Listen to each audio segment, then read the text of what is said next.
Boa noite, pessoal. Tudo bem com vocês? Nós estamos aqui para começar a live hoje com o Jean M.O. e com o Roy Schulenburg. E a gente vai falar um pouquinho de arte, um pouquinho da exposição Corpo Etérico. Então, assim, a gente vai manter essa live gravada na Galeria Mark Engler. Então, quem não tiver a oportunidade de ver ao vivo agora com a gente vai poder acompanhar depois. Então, é isso. A exposição Corpo Etérico é uma tentativa de aproximar a arte e os artistas do nosso público e da sociedade, porque nesse momento que a gente vive, não existe muita alternativa. A gente precisa ficar em casa, se cuidar. Então, a exposição Corpo Etérico é uma exposição com 24 artistas, que eu fui o curador e montei uma exposição virtual. Então, ao final dessa live, a gente vai poder ver o vídeo sobre essa exposição, tá bom? Então, a gente já tem aqui o Jean para conversar com a gente, ele tem uma obra na exposição. Eu vou colocar aqui ele para falar com a gente. Fala, Jean! Oi, boa noite, Mark. Tudo bem? E aí, tudo bem, meu querido? Tudo ótimo. Então, Jean, como é que você tá por aí? Como é que tá passando essa pandemia? Bem, esse ano, acredito que não só para mim, mas para muitos artistas, foi um ano bem complexo, né? A começar que, assim como eu, outros também colocaram nesse ano de 2020 algumas expectativas, alguns projetos, enfim. Tínhamos muitas realizações programadas para esse ano, que obviamente, né, não existiram, ou provavelmente não existirão no decorrer de 2020. Então foi um ano triste, né, por essas questões, mas muito mais do que isso, foi um ano muito complexo, né, de muitas perdas no setor cultural, muitas perdas em termos de vidas, enfim, está sendo um ano de bastantes incertezas. É bem triste, né? Eu falo que não tem nada de bom na pandemia, né? Tem gente que até tenta romantizar, dizer, que vão ter coisas boas. Eu não consigo até agora ver coisas boas com tantas mortes acontecendo, né? Mas eu consigo perceber também, por mais que a gente como artista não conseguiu se conectar de forma física com o nosso público nas exposições, né? Que estou morrendo de saudade de fazer, a gente precisava achar um jeito, né, já de continuar. Claro. Então, acho que essa exposição é uma forma, eu estou recebendo uns feedbacks de pessoas que estão conseguindo ver o vídeo e ficando feliz de se conectar um pouquinho com a arte, porque a gente está vendo como a arte está sendo importante, né, para as Uhum. pessoas no período.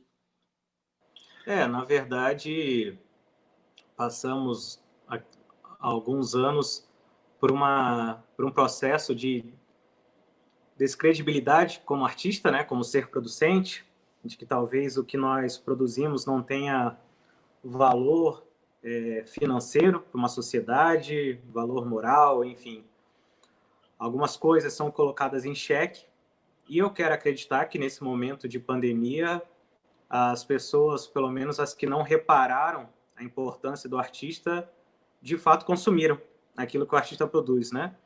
Seja em criações de materiais, de obras que refletem no entretenimento, que refletem na reprodução da voz de alguém que quer exaltar alguma coisa, talvez a arte como algo tranquilizador diante de um momento que nós estamos que nos deixa sempre conflitantes, né, emocionalmente.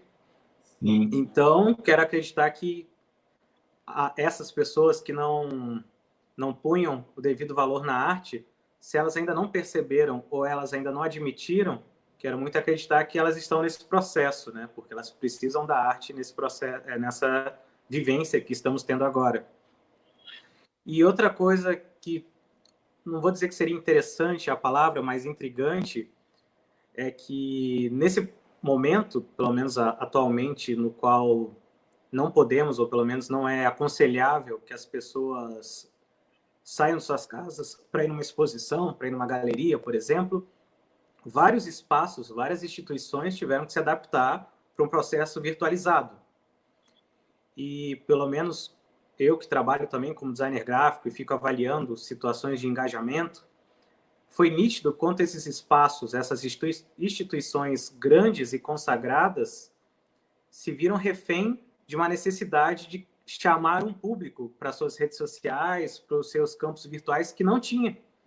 Eles tinham um público, sim, de consumidores, de colecionadores, de galeristas e artistas, mas era um público que não interagia de uma maneira virtual, estavam mais presentes, né, de maneira presencial. Só que agora, com essa tomada desse novo campo, esse público não se fez o suficiente. Então, sim, por exemplo, eu vi ações desde da Bienal de São Paulo, criando editais breves de exibição de trabalhos de artistas amadores nos seus stories, nos seus destaques, enfim, vários processos de agregação de novos públicos, e isso acaba escorrendo também para novos artistas. Então, talvez seja não diria que uma coisa boa, uma oportunidade, mas pelo menos agora, diante dessas circunstâncias, esses novos artistas, ou até artistas que já têm uma produção, mas que não conseguiam se engajar num eixo um pouco mais hermético da arte, agora está, de uma certa maneira, podendo mostrar o seu trabalho, né? Eu acho que seja válido. Isso que você está falando é uma adaptação, né? Que a arte sempre se adaptou aos tempos, né? As fases das artes sempre foram se adaptando e sempre estavam um pouco à frente do que estava acontecendo. Exato. Então, não tem muita saída. E é isso, a gente tem que seguir o caminho, encontrar a forma de se conectar, porque temos que manter a arte viva, né? Jean, eu queria saber um pouquinho de você, da sua carreira, como é que você começou, conta um pouco para nós. Então tá, antes de entrar na parte profissional, vamos entrar na história, né? Era uma vez um menino prematuro, vamos sempre... Mas é sempre interessante essa história. Sim. Eu sou filho único, prematuro, ou seja, cheio das proteções familiares, e desde pequeno eu sempre gostei de ser uma pessoa reclusa no meu canto. Então, desde cedo, eu sempre gostei de desenho, de mágica, de ser cientista, enfim, ser músico, todas as possibilidades que eu poderia praticar e exercer não precisando de outras pessoas, isso sempre me foi um grande chamariz. Então, acredito que eu fui aquela criança que demorou muito para ter um videogame. Então, até ter um videogame e ver o quanto era interessante, estava desenhando, estava fazendo outras coisas, estava experimentando, eu criava meus cadernos de experiências, de cientista, criava engenhocas. Então, isso tudo acho que possibilitou criar um universo um pouco mais lúdico e talvez até mais manual. Por exemplo, agora, nesse período de pandemia, eu comecei a criar uma nova série de trabalhos que envolvem palavras, mas essas palavras elas permeiam por novos mecanismos, movimentações, maquinários. Eu vi, muito legal. E é uma experiência basicamente inédita para mim. Eu sempre achei isso interessante quando criança, eu tive um pai que sempre teve ferramentas à mão e que eu sempre pude ajudá-lo e aprender com ele. E agora, de repente, me veio essa vontade de começar a trabalhar com isso, a pesquisar, a descobrir como é que funciona uma roldana, uma engrenagem. Então, eu já estava nesse processo, né, de sair da prancheta de desenhos para ir para a bancada de ferramentas. Era um processo que há muito tempo eu queria fazer, mas tinha aquele receio de, não, eu como artista eu tenho que só desenhar, tenho que ficar sempre preso, né, aquela área de uma moldura no bidimensional, e de repente agora outras experimentações estão me divertindo bastante. Eu acho interessante que eu já fiz uma curadoria com o Jean, a gente fiz uma curadoria para ele, uma exposição do Garten Art, eu pude acompanhar de perto o processo dele, que é incrível, o Jean é super dedicado e comprometido com o trabalho dele, e é interessante poder observar que você foi caminhando para chegar nisso, né? Nessa coisa física ali, sair do desenho para uma estrutura. Você começou com um arame farpado, depois você foi para as fitas, a trena, né? Sim. E agora você E está indo para projetos que fizeram parte em algum momento da minha vivência. Não Sim, foram e agora projetos que eu nunca vi. Física, mecânica ali, que eu estou achando muito interessante. Sim. Bem, daí voltando agora talvez à trajetória profissional, né? Vamos adentrar talvez em questões curriculares. Eu, no dia 16 de outubro de 2013, se eu não me engano, preciso confirmar aqui, foi quando eu me assumi como artista, porque até então a minha formação é como designer gráfico, e eu já havia participado de alguns editais aqui na cidade de Joinville, mas até então eu me considerava um designer, mas que tinha arte como algo promissor, mas nada que eu tivesse talvez a segurança de assinar, né, naquela lista de presença, de chamada. Qual é o seu nome, Jean? Qual é a sua profissão? Não, vou botar designer, né, porque é estranho, é complicado explicar o que é ser um artista. E quando nessa vez, nesse dia 16 de outubro de 2013, que eu não tenho certeza, mas eu acho que sim, foi quando eu fiz a minha primeira individual, que foi em Anápolis. Eu comecei a mandar edital, comecei a pesquisar como é que funcionava e fui selecionado e fui para Anápolis, né? Fui para a cidade.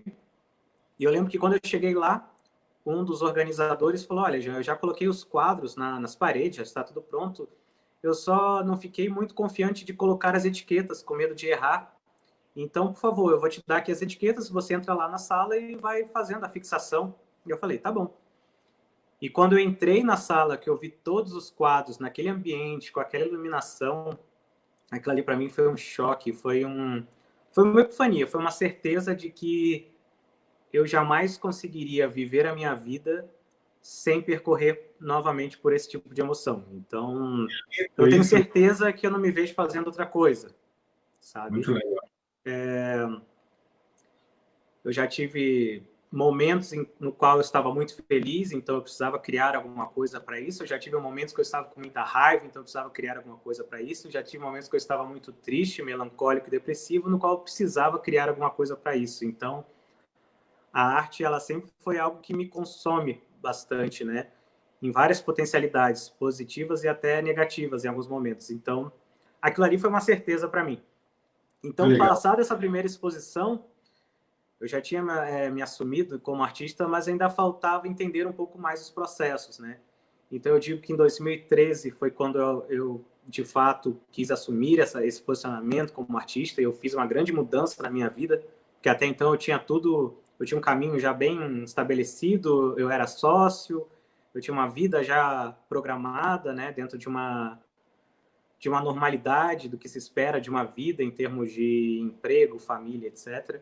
Então, eu abdiquei mão disso tudo, claro, né? Sabendo das possibilidades.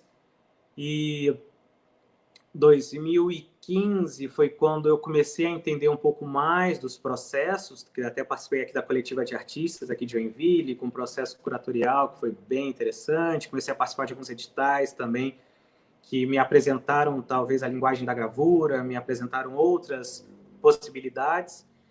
E acredito que em 2017 foi quando, de fato, eu comecei a colher mais os frutos, né, dessa produção. Foi em 2017, por exemplo, que eu comecei a ir para várias outras cidades. Foi um ano que, só 2017, eu já tinha ido nesse mesmo ano, para Curitiba, tinha ido para Sergipe, tinha ido para Brasília, tinha ido para São Paulo. Então, foi um ano de muitas coisas. E desde então, continuo com essa sequência, né? Sim, e é interessante que você buscou, né, Jean? Esse processo que você fala de se entender como artista, eu acho que a maioria passa, né? Você dizer, eu sou o artista, né? Porque em que momento que vira essa chave, né? Que eu posso me considerar um artista, né? É muito bonito ver essa história. E realmente você foi correu atrás, né? Acho que foi aí um ponto de virada para você entender teu processo e ir atrás de editais, porque 2017 realmente foi incrível para ti, né? Como foi. Participou de exposições. Eu acho até que a obra que está nessa exposição foi dessa época, né? Foi. Essa obra que participa da Corpo Etéreo, ela não foi criada em 2017, porém a primeira participação que ela teve oficial, incorporando a exposição Amorfo, foi em 2017, numa exposição chamada Coletiva Gráfica, no qual eu e outro artista dividimos um espaço lá em Brasília, na Câmara, né, no Planalto. Então, fomos selecionados por edital para fazer essa exposição lá em Brasília. Então, foi a primeira vez que eu levei esse trabalho, porque, bem, vamos por partes. Primeiro, tem essa exposição Amorfo, no qual eu comecei a me dedicar à criação de ambigramas, à criação de reestruturações gráficas e tipográficas para as palavras.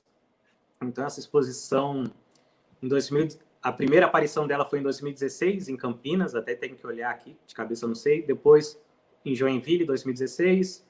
2017 foi para Florianópolis, Blumenau, Aracaju e Brasília. Depois, 2018, foi para Navegantes, Santa Catarina. 2018 foi para o Amapá. 2019 foi para Caxias do Sul, Rio Grande do Sul. E esse ano, antes da pandemia, foi para o Palacete dos Leões, em Curitiba.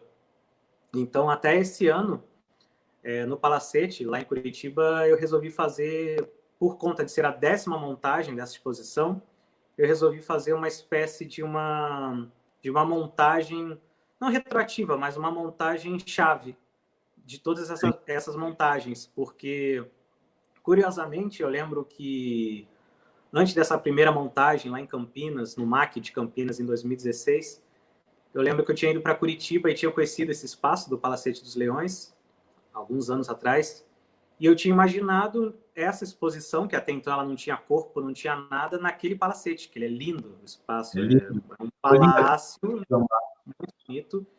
E, curiosamente, na sua 10ª montagem da exposição, ela acabou indo para esse espaço.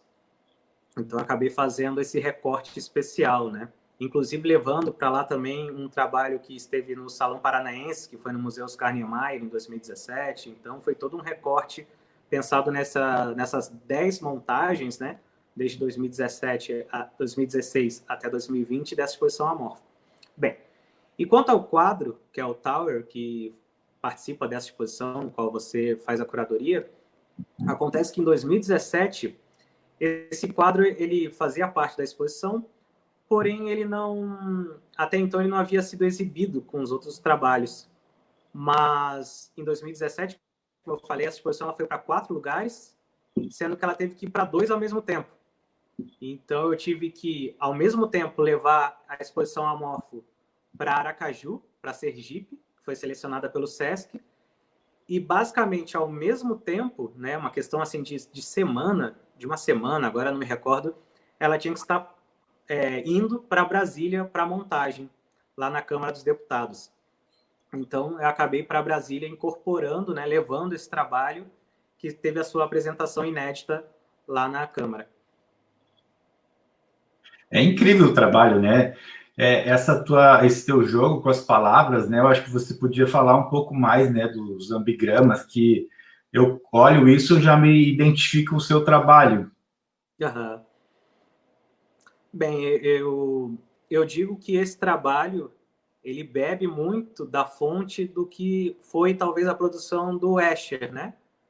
Sim. MC Escher, que foi um artista holandês que ele produziu gravuras e ele tinha muito a fascinação por desdobramentos gráficos. Então ele foi talvez um dos primeiros, não, mas foi um dos que mais me cativou na questão de, através da gravura e do desenho, reproduzir formas volumétricas em 3D. Ele sempre pensou na questão do reflexo, da forma tridimensional. Ele tinha um quê de designer também muito interessante. Então isso me chamou muita atenção no trabalho dele e eu queria muito trabalhar com isso. Então essa obra em específico, a Tower, ela até remete a alguns... quem conhece o trabalho do Escher e olhar esse trabalho consegue notar uma certa familiaridade, talvez, pela composição das torres, apesar de que essa torre daqui, que ela é espelhada, né, para baixo e para cima, é um recorte da arquitetura do Museu de Arte de Joinville, do É MAGE. lindo, é Em frente lindo. ao MAGE, ele tem essa entrada, né? É uma das partes que mais chama a atenção. E eu sempre gostei desse pedaço específico, que ele parece esse coreto, né? Ele parece esse altar. Então eu fiz o recorte para reproduzir. E o que o meu trabalho eu faço de diferente, né?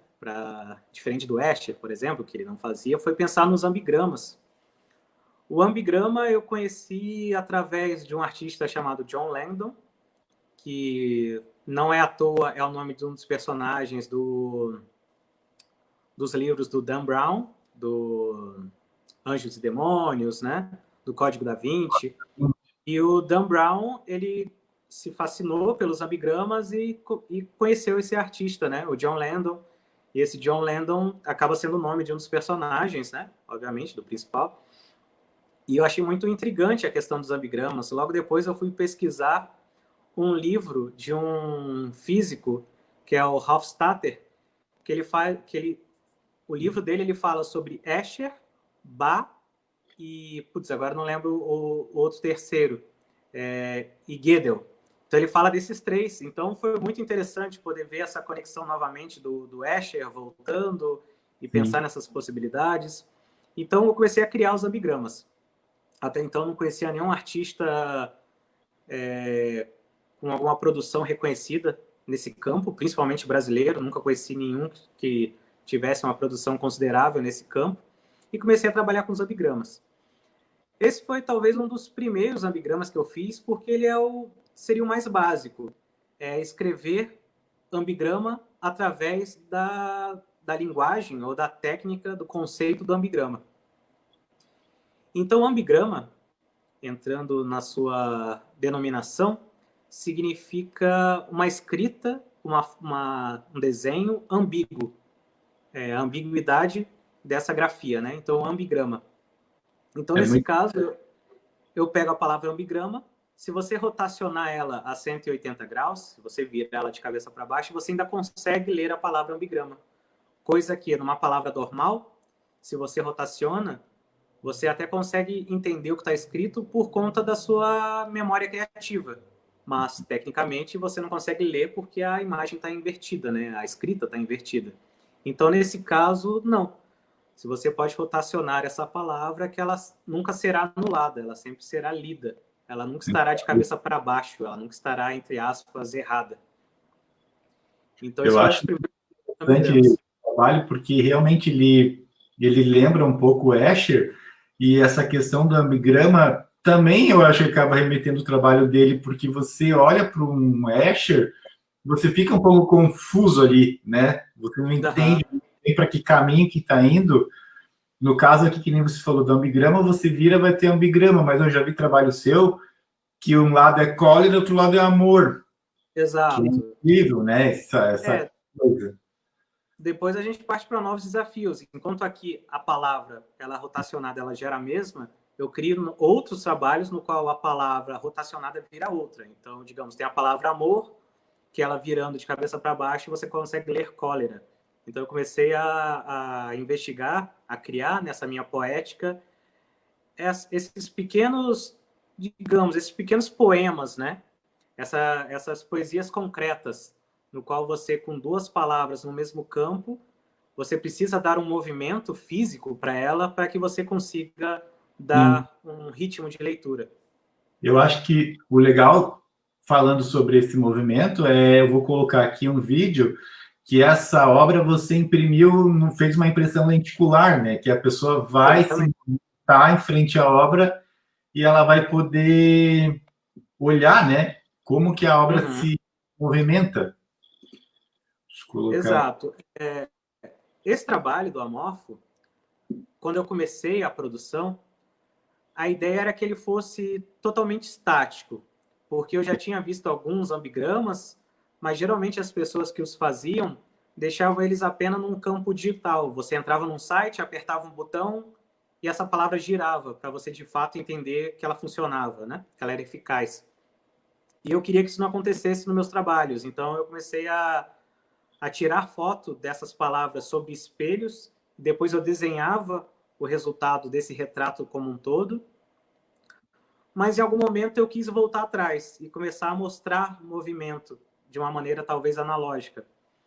Então, esse foi um dos exemplos que eu tive. Eu comecei a trabalhar com impressão lenticular. Impressão lenticular, para quem nasceu no final dos anos 80, começo dos anos 90, que é o meu caso, vai lembrar dos Tazos, que tinha Delma Chips, que eram umas pecinhas que vinham nos chips, que conforme você mexia a imagem trocava, ela se movimentava, ela trocava, ela dava um senso de profundidade. Então, isso as pessoas chamam de 3D ou holograma, apesar de fato não ter esse nome. O nome é lenticular. Sim. Porque ele se dá exatamente por uma... Ele é um processo no qual você imprime o trabalho através de linhas e depois é colado um plástico que ele tem várias ondulações, várias lentes, por isso do nome lenticular. Então, esse quadro... Diga. É muito intrigante, porque eu fiquei pensando, você teve que fazer vários desenhos e cada lente é um desenho? Sim, basicamente. Nesse caso, eu fiz o desenho original, a papel, nanquim, tinta spray. Depois eu escaneei esse desenho e, através de um software, eu recortei essa palavra, o ambigram, e fui salvando ela em várias imagens. Ou seja, eu não me recordo quantos frames, quantos slides tem aí, mas acho que deve ter 6. E o interessante desse processo é que, claro, quando eu e o Mark selecionamos esse trabalho, era para ser uma exposição física, né?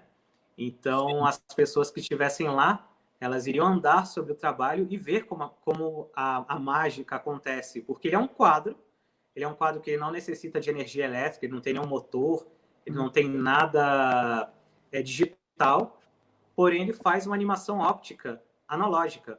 Então, conforme você vai andando sobre o quadro, conforme o seu campo de visão vai percorrendo pela obra, você vai vendo o trabalho se mexer. Sim. E uma coisa que eu gosto muito de fazer quando eu levo algum desses trabalhos da exposição Amorfo é de filmar os bastidores da reação das pessoas. Sim. Então é uma coisa que é muito bacana, que você vê adulto, idoso, principalmente criança, eles vão para frente, vão para trás, andam para o lado, andam para o outro, chamam o irmão, puxa o pai. Então isso é muito bacana. Isso para mim, eu acho fantástico poder ver a reação das pessoas. Porque, apesar do lenticular não ser uma tecnologia nova, é usado até bastante em meio publicitário, mas para a arte ainda é algo muito inédito. Não, é inédito sim, ela chama muita atenção. Ela chega a ser divertida, né? Porque talvez até remeta, né? Essa infância, né? Quando você lembra do Tazo, né? Sim.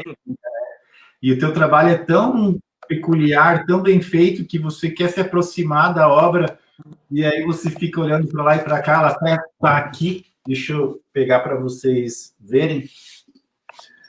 Aqui, ó. Deixa eu ver se eu consigo, ó. Não sei se eu vou conseguir dar o... Tá aparecendo? Consegue ver? Dá, né? Ó. É muito, muito legal. E, claro, por exemplo, teve um outro trabalho que eu tinha, que era o Fly, que ele dava um senso, ele dava uma ilusão de como se as letras fossem se iluminando aos poucos. E eu lembro que uma pessoa uma vez viu esse trabalho e ela cismou que atrás do quadro tinha um painel no qual tinham alguns LEDs. Eu falei que não, era apenas uma ilusão ótica, né? Sim, é muito legal também. E é isso, né, gente? Essa obra do Jean, ela tá à venda lá no site da galeria, no Facebook, no Instagram.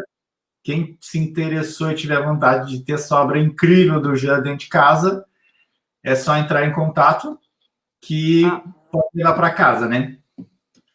Só fazendo um adendo sobre o trabalho, que a gente acaba adentrando muito na parte técnica, né, que é o interessante, mas eu gosto muito de falar desse trabalho também no conceito, né, no qual ele foi criado. Por favor, importa muito para nós. Quando você me chamou para participar desse projeto, Corpo Etéreo, até então, no nosso primeiro papo acerca dessa montagem, estávamos pensando muito na natureza, né, em questões naturais, no que poderíamos trabalhar. E eu lembro que eu te apresentei esse trabalho e você pensou assim, Jean, mas esse trabalho ele é tão literalmente concreto, né? Uma construção, ele é todo simétrico e angular. E eu quis pensar exatamente nessa questão da natureza, porque a natureza, apesar dela ser uma forma orgânica, né, dela crescer e se desenvolver de uma maneira às vezes não muito segmentada, mas a natureza sim, ela nos apresenta padronagens, esquemas, simetrias, duplicidades, né? Quem nunca se maravilhou com vendo uma concha por dentro ou uma colmeia, como ela é feita? Ou seja, é um processo que é orgânico, mas ao mesmo tempo ele é absurdamente geométrico. Ele é repetitivo, né? E daí, nesse caso, eu tento abordar de uma maneira subjetiva, mas talvez a ideia que nós temos não da duplicidade, mas agora me fugiu a palavra, da simetria. Então, tanto os animais, né, a fêmea escolhe o macho, apesar dela não ter esse senso racional, mas por uma assimetria, que a beleza atrai talvez ela a pensar que a sua prole será melhor. E nós, seres humanos, também temos a simetria como o símbolo da perfeição. Então, nesse Sim. caso, eu pego essa torre, que ela se mantém igual, de cabeça para cima, de cabeça para baixo. Pego a palavra ambigram, que ela também ela não se move, né, de uma certa palavra, ela permanece intacta, inalterável. E ela gira, né? É uma palavra que gira. Então, Fluxo, né? o fluxo, exato. Então, Ali fez todo sentido, no fim das contas, né? sim, Praia. os matemáticos que tinham a geometria como algo divino, né? Sim.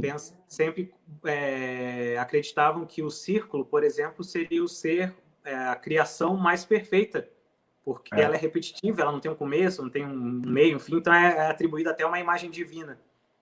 A Então, proporção áurea, né? Ela é atribuída a uma proporção divina, né? Que tem, sei lá, um exato. algo superior ali, né? Que a gente, Uhum. toda a natureza, né? Que a gente for ver, a proporção áurea é aplicada. Então, eu acho que a tua obra fez total sentido e eu fazia questão de que você tivesse na exposição e foi muito legal, foi bem desafiador, né? Para esse momento montar uma exposição virtual online, né? Pois Não é. sabia como que ia ser, mas eu estou adorando poder conversar com vocês e a gente se Ótimo. aproximar, né? Nem que seja através da live, a gente adora sentar para tomar um café e conversar, mas agora por live, né, Jean? Agora está um pouco mais difícil, só no campo virtual. A gente está com uma audiência aqui, o pessoal bacana acompanhando a gente, e eu queria saber se vocês têm perguntas para o Jean, se o Jean tem alguma coisa a mais a acrescentar, que daqui a pouquinho a gente vai falar com o Roy também. Jean, tu quer acrescentar alguma coisa sobre você, sobre o seu trabalho, que tu queira falar ainda? Para tu ver, a gente já está 38 minutos falando, passa rápido, né? Passa rápido. Bem, acredito que quanto a esse trabalho, como eu falei, ele faz parte de uma série, né, da exposição Amorfo, que é essa série de ambigramas, que eu posso dizer com bastante segurança que é um trabalho que já tem uma certa consolidação. Ela Sim. faz parte de uma exposição que ela já contornou de ponta a ponta do Brasil. Se a gente parar para pensar, de Rio Grande do Sul até o Amapá, o trabalho Sim. viajou mais do que eu já viajei, quase, que alguns lugares eu não fui junto É com a uma exposição. obra muito importante para a sua carreira, essa exposição, né? Exato. Então, ela tem uma trajetória, ela tem uma história. Esse quadro em específico, eu tenho um carinho por ele grande. Ele traça a minha história como produção artística, né? Então, é isso. Eu acho que quem quiser conhecer mais sobre esse trabalho, é só entrar em contato com o Mark. Poderemos conversar mais, acrescentar mais informações. Mas acredito que para esse primeiro momento, essas informações já deem um bom panorama do que se trata. Eu acho que sim, Jean.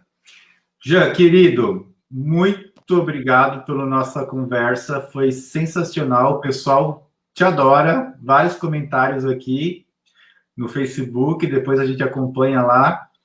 É um prazer, Jean, sempre estar com você por perto e ter teu trabalho tão consistente junto comigo aqui nessa exposição. Foi sensacional. Obrigado mesmo, tá? Muito obrigado, meu querido.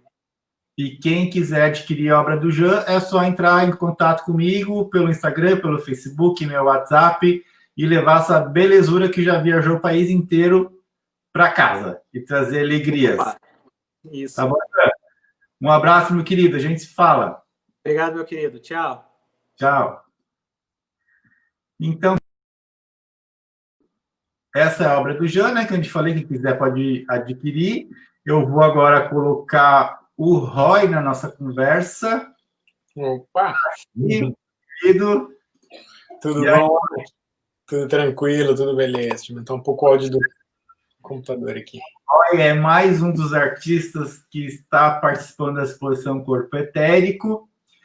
O Roy também, já tive a oportunidade de fazer uma exposição como curador com ele, que foi um trabalho sensacional, que a gente pôde dividir experiências, foi muito legal participar com ele. E agora a gente está aqui de novo com a exposição Corpo Etérico. E aí, Roy, como é que está essa pandemia? Vamos lá, tá muito louca, né? Tá uma montanha-russa de emoções, né? Um dia feliz, um dia deprimido, um dia tocando terror, trabalhando um monte, outro dia sem fazer muita coisa. Sim, uma montanha-russa, né? É. E aí me conta um pouquinho, como é que você bateu essa coisa de você viver de arte, trabalhar, viver de arte, não que o Roy também é professor da Univille, né? Mas você se inclinou para esse desejo de fazer uma exposição e saiu pelo mundo aí tirando fotos e tem essa vontade de expor. Conta um pouco para nós como que nasceu essa tua relação com a arte, Roy. Eu não sei nem te dizer onde nasceu, assim, é bem difícil, sabe? Da minha família. Desde que eu fui criado, assim, tipo, meus pais, eles não me estimularam muito, né? Também trabalhavam, tinha que cuidar da casa. Eu tenho mais 2 irmãos, então imagina o problema que era para minha mãe cuidar de 3 homens, né? Então não dá. Fizeram um bom trabalho, sabe? Isso não foi um problema, mas começou. Eu acho que posso dizer que começou quando comecei a puxar muro, sabe? Então fazer pichação acho que ajudou bastante a desenvolver esse olhar. E até foi uma das primeiras coisas que eu comecei fazendo foi grafite, né? Então começou do grafite. Eu comecei a fazer história antes de fazer. Eu cursei, sou formado assim como o Jean, eu também sou formado em design, né? E eu continuo adorando história, só que agora estudo mais outras áreas da história, né? Continuo adorando história do mundo, do Brasil, história antiga, me ajuda demais com o que eu faço com a fotografia, né? Então ajuda bastante isso. Mas agora foco na história da fotografia, em estudar os fotógrafos, do design, que eu gosto bastante, né? Até a culpa de eu trabalhar com fotografia é de design, que na minha formação, na minha graduação, foi uma disciplina que eu gostei bastante de fazer. Era 2003, 2002, eu não me recordo agora, e estava começando ali, a gente tinha acho que uma câmera digital na Univille só, a reflex, né? Então era difícil, então era muito filme analógico, a fotografia analógica é super divertida, que é outra velocidade, é outro mundo, né? A fotografia digital tu tira, já tá na rede social, na verdade tu já tira dentro da rede social, né? Tu nem sai para tirar, né? E a fotografia analógica é um outro ritmo que eu passei muito tempo fora também na fotografia analógica e acho que faz desde o meio do ano passado, início do ano passado, eu voltei também, beleza, vamos ver, voltar a fotografar com negativo, com filme, esperar, tirar 36 fotos só, e mandar revelar e voltar, sabe? Tem sido isso, acho que por culpa do design mesmo, né? Então, eu tenho muito pensamento na hora de produzir a fotografia, eu tenho muito desse pensamento de design mesmo. Tanto que quando... Pode comentar, Mike. É muito interessante você falar essa questão de design, porque hoje no cenário de Joinville, a maioria dos jovens artistas, eles vieram da escola de design e não das artes. E eu sei que você é professor dessa galera, então você fez um trabalho muito bom. Eu fico muito feliz, assim, eu fico muito feliz de ver o Jean foi meu aluno também, então foi um excelente aluno, sabe, então muito ativo, é o tipo de aluno que eu gosto, né, que que trabalha, que faz, que busca a solução, que não é tão fácil assim, ele não busca o 10, ele busca uma solução boa, né? Então, o meu sonho era não precisar da nota enquanto professor, que todo mundo tá com excelentes trabalhos, né? E ver essa galera, ver o Paulo Agustini, ver o Jonca, ver o Goi, o Wesley, o Eiji, tô vendo essa galera e passou tudo por lá, eu fico feliz demais. Demais. Muito... Até porque a gente chegou até a pintar junto, né? O Jonca também, ele era, sei lá, tinha 15 anos, eu tinha 20 e poucos, a gente chegou até a pintar junto. E é muito mais legal essa galera assim. Tem um conteúdo artístico muito bom. Você fez também uma curadoria para o Jonca. Cara, é demais, né? O que ele pensou ali para a exposição, a cabeça dele vai longe e veio do design, porque o design tem uma função, né? A arte tem a função, mas é diferente do design. Então é muito bom ver que um professor como você estimulou tanta gente boa aí em Joinville. Tô feliz porque eu pago um pau gigante pro trabalho deles também, sabe? Então eu adoro o trabalho deles. Tem algumas coisas aqui atrás, algumas coisas na casa que são deles também. Então... tem as criancinhas ali do Caminho Curto, que eu tô Caminho Curto é criança. Não, tô aqui. A exposição que o Roy fez foi o quê? Final do 2019? Não, maio. 2019. Foi maio. Tô perdido nas contas aqui. Que era uma exposição de fotografia muito legal. Roy, fala para nós um pouquinho então dessa obra que a gente escolheu para colocar nessa exposição Corpo Etérico, que é um trabalho muito legal seu. Então essa é Teotihuacan, na verdade é uma pirâmide de um complexo nativo, né, das populações dos povos nativos do México, que eu tive lá nesse início de ano, quando ainda dava para viajar, nesse início de ano, né? Sim. Então, em janeiro eu e minha esposa, a gente passou pelo México, e a gente, como eu comentei antes sobre a história, né, como ajuda a entender, estudar a história, no final essa foto é só resultado, né, porque um dos desafios que eu tive pessoal nessa viagem desse ano foi tirar menos fotos. Então, fotografar menos, olhar mais as coisas, viver mais aquele local, senão parece que a gente está sempre com a câmera na frente do rosto, com o celular na frente da cara, e não consegue aproveitar. E é tão legal chegar, vou comer na carrocinha ali na rua, e tá conversando com aquela pessoa desse ano foi do México, né, de estar conversando, e praticando um pouco espanhol, que, só para avisar, gente, não confie nunca no seu espanhol, tá? Então, o portunhol é bem difícil de entender, quanto mais para o norte você vai, mais difícil é deles entenderem, né? Então, praticar esse espanhol, que também foi uma coisa que eu e minha esposa a gente começou a fazer para poder vivenciar mais esses locais, né? Para poder viver, para poder conversar, que de repente com uma senhora que ela não vai entender inglês, né, porque ela é uma senhora super simples, que está vendendo o artesanato dela, e com o espanhol eu consigo me aproximar dela, né, então entender que ver esse local, né, ver essa pirâmide, essa era menor ainda, do outro lado era maior, mas é muita gente na outra, né, mas... Nossa, foi uma sorte então, porque ficou maravilhosa a foto, né, intervenção humana ali. Eu fico. O Ansel Adams, ele fala, né, que você não tira uma foto, você faz uma foto, né, e é resultado de tudo isso, né. Aí tá produzindo essa foto que é resultado de estudar, é resultado da sorte, né, que a gente tem que levar em consideração, gente. A gente tem sorte. Para eu ser professor na Univille, teve algumas coisas que a vida me deu sorte, porque eu vejo pessoas com a mesma capacidade ou mais capacidade que eu que não tiveram essa sorte, né. Então. Mas pode terminar.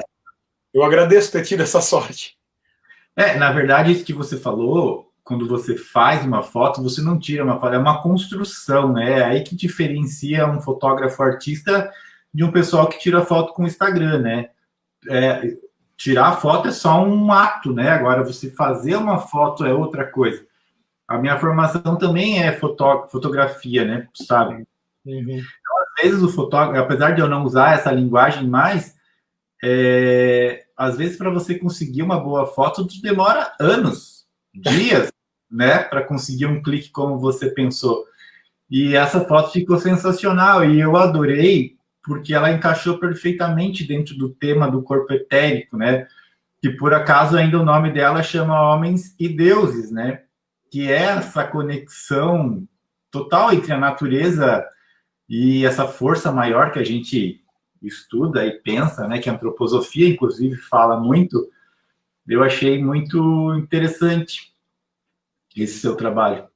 Essa daí, né, é a pirâmide da Lua, né? Então tem a pirâmide do Sol, que era maior aí, mas também era uma cidade, né, uma cidade pré-azteca ainda, os aztecas passaram por ali, mas também é uma cidade pré-azteca, é antes disso, né, então antes de dos espanhóis terem chegado nas Américas, então é uma coisa absurda, né, entender como é que eram aqueles rituais, o que eles faziam, por que tinha aquele desenho, né. Se a galera for no Google Maps e ver de cima, vai ver o absurdo de desenho lindo que é, né?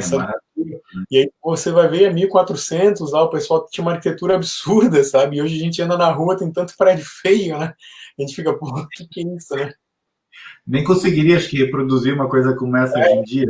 Sim, sim. Lógico que hoje em dia tem muitas coisas bonitas, muitos prédios bonitos também, mas a gente olha e, pô, onde... É época, né? São outras épocas, mas isso, poder ter acesso a isso numa fotografia dentro de casa é outra questão, né? E por isso que eu queria conversar com vocês nas lives para a gente ver justamente esse outro lado da fotografia, né? Porque quando eu olho para essa foto, eu acho ela bonita, mas quando você me diz todo esse processo que você construiu para chegar até essa imagem, é o que transforma ela especial, né? Uma foto incrível e que tem todo um conteúdo, tem tua história, tem tua vivência, tem a tua bagagem, e isso que transforma ela num objeto de arte, né? Não é só uma foto que está lá no Google, é uma obra de arte pensada pelo Roy. Isso é muito, muito fascinante. E ela encaixou perfeitamente no tema corpo etérico e super satisfação. A gente está com um timaço nessa exposição, né? Só tem fera. Tô até falando, pô, mas esses caras estão do meu lado também, que é isso? Pô, eu sou só aí, ó, um ramelento, um raiento que tira as fotos, pô. Não, mas isso é uma coisa interessante que tu falou, porque assim, a minha intenção como curador, principalmente aqui em Joinville, é a gente trazer essa comunicação entre quem está começando na arte e quem já está mais tempo, né? Que já tem uma carreira. Tipo, o Jean começou em 2003, ali que ele falou, né? Que 2017 que ele deu o boom lá da vida dele.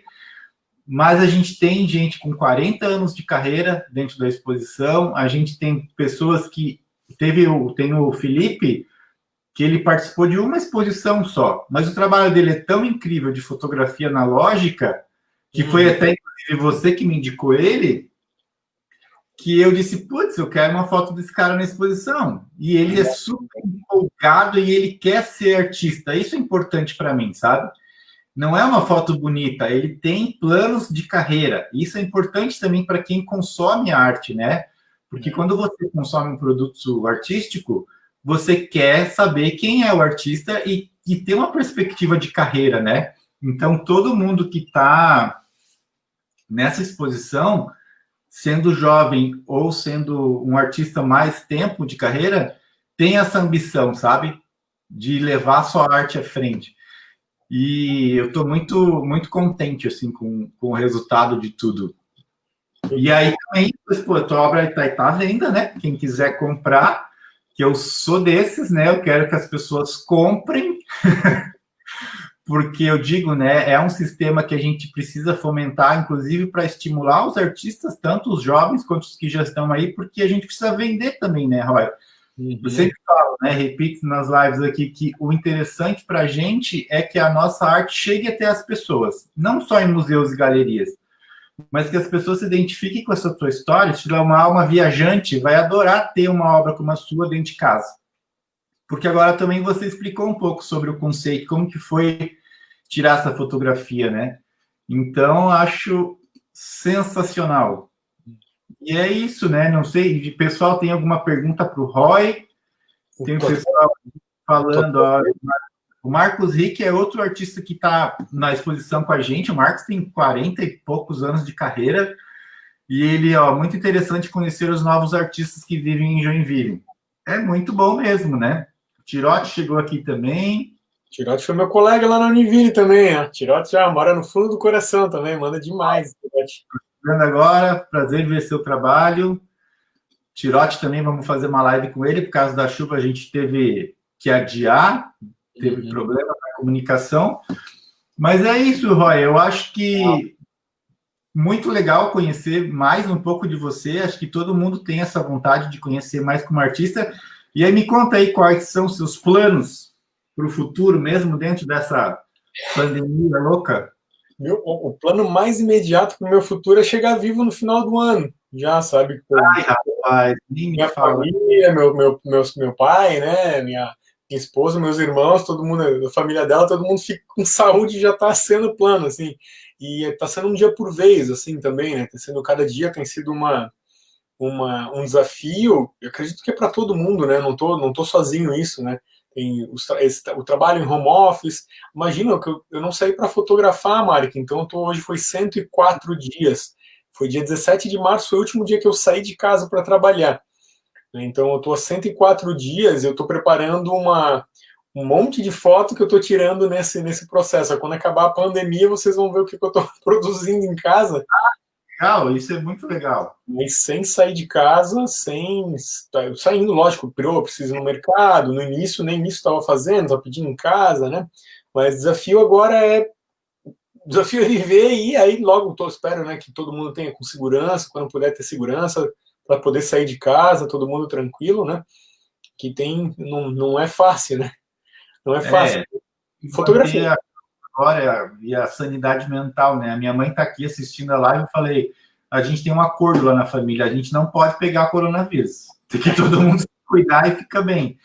Mas essa questão de você fotografar em casa, esse momento da pandemia, do isolamento, é muito legal também, porque isso vai deixar registrado no tempo como que você passou por isso, né? Igual a gente falou com a Silvana, que ela pintou o jardim dela em aquarela, entendeu? Nesse momento que eu não podia sair de casa, ela começou a pintar detalhes do jardim, então vai sair coisas boas aí também no fim das contas. Deixa eu te perguntar uma coisa aqui, ó. O pessoal está curioso para saber mais sobre os seus trabalhos da pandemia. Silvana, inclusive, né, que acabei de citar. A Marina, querida, um abraço para você. Roy, fale um pouco mais das viagens que você aprende por meio da fotografia. É uma loucura mesmo, uma loucura porque a fotografia me permite sair da minha bolha, né? A fotografia me permitiu, e aí a gente discutiu muito isso, Mark, com a exposição no Caminho Curto, né? Que permitiu sair da minha bolha, que é um mundo à parte, assim, acho que todo mundo vive meio numa bolha, né? Nunca parei para pensar tanto isso com relação aos outros, mas comigo, né? Então, na hora que a gente vai numa comunidade, na hora que foi lá, numa ilha que flutua no meio do lago Titicaca e vê que 6 pessoas moram dentro de uma casa muito pequena, assim, que mal caberia dentro de uma casinha daquela, sabe? Vivem 6, 7 pessoas lá. E como é que eles fazem para isso acontecer? Como é que é a dinâmica disso, dinâmica daquela sociedade, daquela comunidade, daquele local, né? Então, é muito louco como a fotografia me permitiu ver outras coisas, né? E aí, seja no México, ou seja em Joinville, ou seja dentro de casa, agora nessa época da pandemia, ela sempre me permitiu ver de uma maneira diferente. Ver e enxergar mesmo, né? Não ver de olhar, né? Não ver só aquele superficial, né? Mas entender, olhar aquilo, perceber a relação daquilo, né? Então, perceber a relação daquela comunidade, das pessoas que andam por lá, da cultura local, do que acontece lá, da língua, que de repente é um espanhol, mas tem alguma coisa trazida dos indígenas, dos povos nativos daquela região, e mistura, gíria, mistura, e tamanho das pessoas é engraçado também, porque eu tenho 1,80, eu não sou um cara alto, mas não sou baixo, né? E tem lugares que eu vou, que a gente já passou aqui na América do Sul, que eu olho e falo, cara, eu sou um gigante, porque o povo daquela região tem estatura mais baixa, né? E é muito louco aprender, mas por que aconteceu para eles serem dessa forma? O que rolou? Porque é frio, porque é calor? Então, é aprender do mundo, e aprender a me relacionar com o mundo, né? Porque na hora de chegar e tirar uma foto, não é meter a câmera na cara da pessoa e fotografar e ir embora, né? Não dá. O trabalho que você fez lá no Caminho Curto foi incrível, né? Dá para ver no olhar das crianças que elas estavam felizes ali, querendo participar do processo, né? Foi muito, muito legal. A arte vai estar sempre carregada do teu olhar, né? Do que você viveu, da forma como você vê aquilo, né? Essa do Caminho Curto a gente vai continuar ainda, né, Mark? Tem desdobramentos aí, agora tá tudo parado. Oi? Dá para levar essa exposição para o mundo, porque ficou muito bom.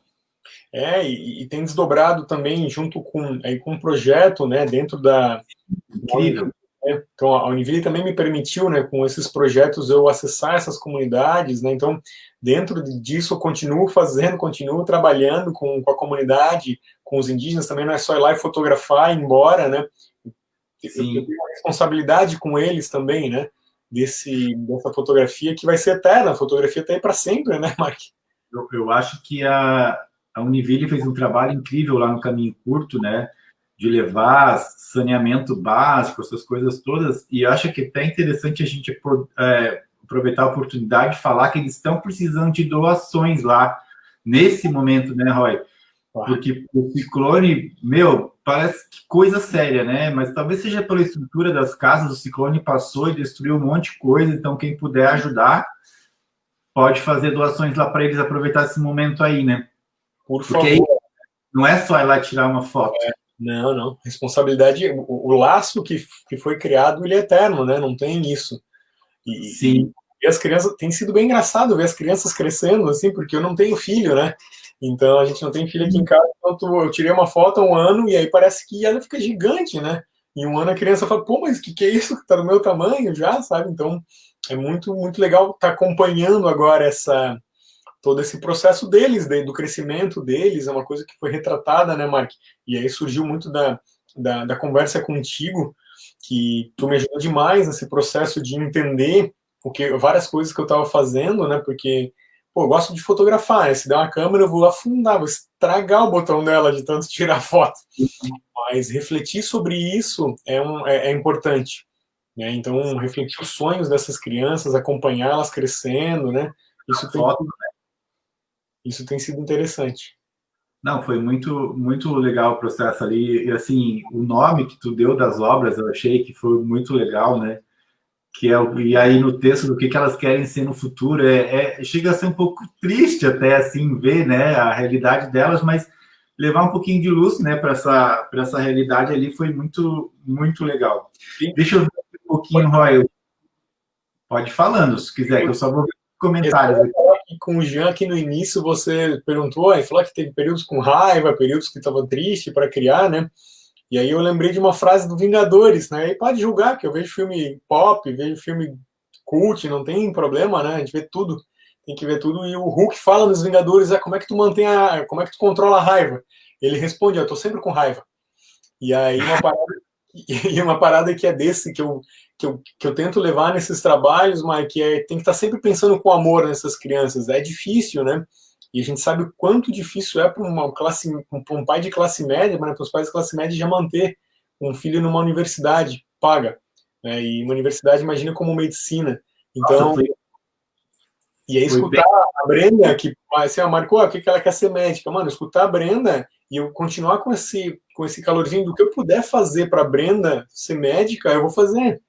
Sabe? Não, a gente teve que pensar muito, né, Joy, sobre essa responsabilidade em relação à sua exposição, né, porque também a gente tem muito essa questão do lugar de fala, né, nós dois brancos, privilegiados, e não queria usar a exposição como uma forma de vitimar eles ou qualquer coisa assim, você queria, né, dar luz para aquela situação e trazer possibilidades para essas crianças, né. Eu acho que foi um passinho ali que você deu que foi fundamental para aquelas crianças, e elas se verem na exposição, porque elas foram depois, né? Foi uma gracinha, você conseguiu para elas. Foi muito legal, foi bem especial, e você tem muito calor aí para dividir com a tua arte, e eu acho que esse é o caminho. Legal. eu tenho tua obra, tá aqui também. Deixa eu pegar para mostrar para o pessoal, porque eu estou pegando e mostrando, porque é para ver o tamanho, né? Que a obra. Sim. Que a obra... Aí, agora deu para ver. Tá de boa, mano. Então, é um tamanho legal para compor em casa e tudo mais. E é aquele mesmo esquema. Quem quiser adquirir, é só entrar em contato comigo e a gente leva essa obra maravilhosa do Roy para vocês. Eu vou colocar... O Jean está aqui com a gente ainda. A gente já está com 1 hora de live. Passa rápido, né? Nossas conversas. Olha, boa ideia do Tirote aqui, ó, Roy. Tantas boas histórias, vai sair um livro? Olha, tem outro foco agora, que é o livro que a Marina está lançando, então ela escreve muito, né? Ela está escrevendo quadras agora, deixa sair esse livro dela, e aí a gente pensa em escrever, já tenho brincado com ela, ensaiado, né? Tipo, pô, Marina, eu fotografo e tu escreve em cima da minha foto, vamos tentar fazer isso. Eu gosto de escrever, mas eu não sou aquele cara que escreve, eu sou o cara que fotografa, né? O cara que tira foto. Mas logo aí, já tá nos planos, Tirati. Já tá nos planos. O pessoal já tá ansioso pelo livro da Marina aqui, ó. Legal. O João participou também do livro da Marina, tem vários ilustradores, designers aqui de Joinville também, Mark. Logo vai ter mais novidades também aí. Adorando esse negócio de live, daqui a pouco eu já vou manter isso, já vou fazer uma entrevista com a Marina também, viu, Marina? Vamos falar desse livro aí. Eu vou. Gente, se tiver alguma pergunta para o Roy, pode mandar. Roy, se você tiver mais alguma coisa para acrescentar, pode acrescentar também. Olha, eu queria agradecer a oportunidade, Mark, de estar conversando, né, com isso. É diferente do Jean, que se considera um artista, eu não sei. Eu não sei, eu gosto muito de Sebastião Salgado, aliás, quem não gosta de Sebastião Salgado, né, que é talentosíssimo e quando fala muito calmo, muito sereno, e ele sempre fala, tem uma coisa, sempre não, mas nas entrevistas que eu vejo dele, ele fala uma coisa que eu não sou artista, eu sou fotógrafo, então, e eu fico pensando assim, eu juro que eu não sei, eu gosto de produzir, eu tenho essa coisa de fazer. No início, como eu falei, no início da pandemia foi difícil porque eu não estava conseguindo fazer coisas sem sair de casa, mas vamos dar um jeito e vamos produzir dentro de casa, o que dá para fazer. Sabe? Então, essa coisa de estar fazendo, de estar produzindo, de estar conversando, né, Mike? Toda vez que a gente senta, toma um café, são horas, vamos meia hora. Não vai ser meia hora, nunca vai ser meia hora. Muito bom. E essa questão do que tu está produzindo, eu estou muito interessado, vamos conversar. Tem uma loucura aí. Oi? Tem muita coisa aí, Mark. Eu prometi que eu não ia deletar o cartão da câmera, né? Não ia apagar, não ia tirar nada, só tenho descarregado por segurança para não queimar. Eu estou acabando o primeiro cartão de 128 GB, então tá dando quase 1 GB por dia. Nossa Senhora! Vamos fazer uma curadoria depois disso aí, virar uma exposição. Legal. O nosso querido Jean está aqui. Eu vou colocar ele na live de novo para a gente se despedir do pessoal. Ei, Jean! Opa! Então, fazendo teste aqui, batendo papos. Só falta uma cerveja aqui para a gente... Saudade de se aglomerar, né, minha gente? Sentar sexta-noite ainda, né, pô? Num botequinho, tomar uma cerveja, tomar um café... E a gente fica brincando que a gente quer fazer um projeto juntos, né? E esse projeto sai, né, Jean? Aí vamos botar o Roy na roda também, aí quem sabe um dia a gente faz uma exposição a 3 aí. Não, com certeza. Mas aí vai ter que ser um shopping inteiro, Mark, não vai ser uma sala não, né, cara? Faz uma coisa, fazer uma editalzão aí. Uma boa. Eu acho que é isso, a gente já está com 1h10 de live, ela acaba ficando um pouco extensa, mas foi muito legal conversar com vocês são bem especiais, 2 artistas, por mais que o Roy ainda está nesse processo, mas ele vai encontrar o caminho dele, mas eu já te julgo como um artista por excelência. É sempre um prazer ter vocês por perto, foi uma honra vocês estarem nesse projeto e muito legal bater um papo com vocês. Tá? Obrigado. E a live vai ficar registrada para quem quiser assistir depois. E é isso, gente. Eu vou fazer o seguinte, eu vou passar o vídeo da exposição para quem ainda não viu. Eu sempre estou passando no fim das lives para o pessoal conhecer a exposição Corpo Etérico e repetindo, quem quiser adquirir uma obra, só falar comigo pelas redes sociais que estamos juntos e vamos levar arte para o mundo. Tá bom, queridos? Muito valeu. obrigado. E a gente vai se falando. Obrigado. Eu vou passar para vocês agora aqui, gente, o vídeo da exposição, para quem ainda não viu. E é isso. Amanhã a gente vai ter uma live com a Vera Mata, que está aqui também na live. Um abraço para a Vera. E também a gente vai ter uma conversa com o M. Mota. Os dois estão participando da exposição e vai ser mais um bate-papo sobre vocês, tá bom? Então, quem tiver perguntas, deixa ali também no perfil aqui Pode deixar perguntas que depois a gente responde offline, tá bom, gente? Então, um abraço para vocês e até amanhã. Vou botar o vídeo aqui para vocês.